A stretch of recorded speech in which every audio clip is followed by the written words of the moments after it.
নমস্কাৰ, এই মুহূৰ্তত আহি পৰিছে কেইবাটাও বিগ ব্ৰেকিং নিউজ। আজি হৈছে 13 জুলাই। ৰাজ্যৰ লাখ লাখ যুৱক যুৱতীসকলৰ বাবে ভাল খবৰ, কিয়নো এইবোৰ যুৱক যুৱতীসকলে লাভ কৰিব আৰ্থিক সাহায্য। লগতে এইটো ভিডিঅ'ৰ মাজত অৰুণোদয় আঁচনিৰ টকা প্ৰদানক লৈ কেইখনমান গুৰুত্বপূৰ্ণ খবৰ আপোনালোকক প্ৰদান কৰিম। তো যিসকল মানুহে ভিডিঅ'টোত ক্লিক কৰিছে, অনুগ্ৰহ কৰি ভিডিঅ'টো স্কিপ নকৰি প্ৰথমৰ পৰা শেষলৈ চাই থাকিব। লগতে মোৰ চেনেলত নতুন হ'লে প্লিজ চেনেলটো ছাবস্ক্ৰাইব কৰি মোৰ লগত থাকিব।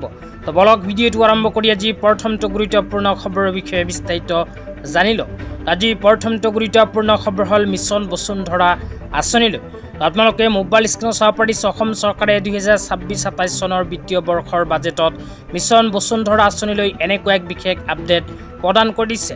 তো মিছন বসুন্ধৰা আঁচনিলৈ নতুন বাজেটত কি সিদ্ধান্ত গ্ৰহণ কৰিছে আপোনালোকক বিতংভাৱে পঢ়ি শুনাই দিছোঁ। অনুগ্ৰহ কৰি ভিডিঅ'টো চাই থাকিব। তো ইয়াতে লিখা আছে, শীঘ্ৰেই আহি আছে মিছন বসুন্ধৰা 4.0। 25 ডিচেম্বৰ 2026 তাৰিখে মুকলি। অসম চৰকাৰে নতুন বাজেটত ঘোষণা কৰা অনুযায়ী মিছন বসুন্ধৰা 4.0 আঁচনি আৰম্ভ কৰিব। আঁচনিখন অহা 25 ডিচেম্বৰ তাৰিখৰ পৰা আৰম্ভ হ'ব। তাৰপিছত লিখা আছে, মিছন বসুন্ধৰাই বিগত 3 সংস্কৰণত 3.56 লাখতকৈ অধিক পৰিয়ালক ভূমিৰ অধিকাৰ প্ৰদান কৰিছে। মিছন বসুন্ধৰা 4.0ৰ গুৰুত্ব দিয়া হ'ব। তো মিছন বসুন্ধৰা 4.0 আঁচনিৰ জৰিয়তে কি সুবিধা প্ৰদান কৰিব সেয়াও আপোনালোকক জনাই দিছোঁ। 1 নম্বৰত লিখা আছে চৰ অঞ্চলৰ ডিজিটেল জৰীপ। 2 নম্বৰত লিখা আছে বৰাক উপত্যকাত ভূমিৰ অধিকাৰ নিশ্চিতকৰণ। 3 নম্বৰত কৈছে মৰাণ মটক আহোম চুতীয়া কোচ ৰাজবংশী আৰু অন্যান্য থলুৱা সম্প্ৰদায়ৰ বাবে ভূমিৰ অধিকাৰ নিশ্চিতকৰণ। তেতিয়া আপোনালোকক দিবলৈ লাগিছোঁ আজি দ্বিতীয়টো খুবেই গুৰুত্বপূৰ্ণ খবৰ। আজি দ্বিতীয়টো গুৰুত্বপূৰ্ণ খবৰ হ'ল অসমৰ লাখ লাখ যুৱক যুৱতীসকলৰ বাবে। তো আপোনালোকে মোবাইল স্ক্ৰীণত চাব পাৰিছে, অসম চৰকাৰে 2026-27 চনৰ বিত্তীয় বৰ্ষৰ বাজেটত অসমৰ লাখ লাখ যুৱক যুৱতীসকলৰ বাবে এনেকুৱা এক বিশেষ সিদ্ধান্ত গ্ৰহণ কৰিছে। ইয়াতে 1 নম্বৰত লিখা আছে CM ফ্লাইট আঁচনি সম্প্ৰসাৰণ কৰি ইংৰাজী, জাৰ্মান আৰু অন্যান্য বিদেশী ভাষা অন্তৰ্ভুক্ত কৰা হ'ব।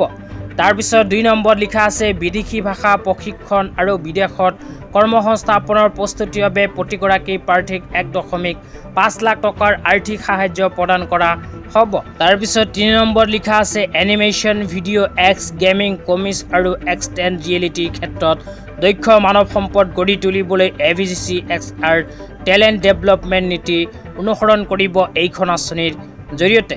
4 নম্বৰত কৈছে আন্তঃৰাষ্ট্ৰীয় কৰ্মসংস্থাপনৰ সম্ভাৱনা বৃদ্ধি কৰিবলৈ নাৰ্ছিং মহাবিদ্যালয়সমূহত ইংৰাজী কথোপকথনৰ প্ৰশিক্ষণ আৰম্ভ কৰাৰ প্ৰস্তাৱ গ্ৰহণ কৰিছে এইখন বিশেষ সিদ্ধান্তত।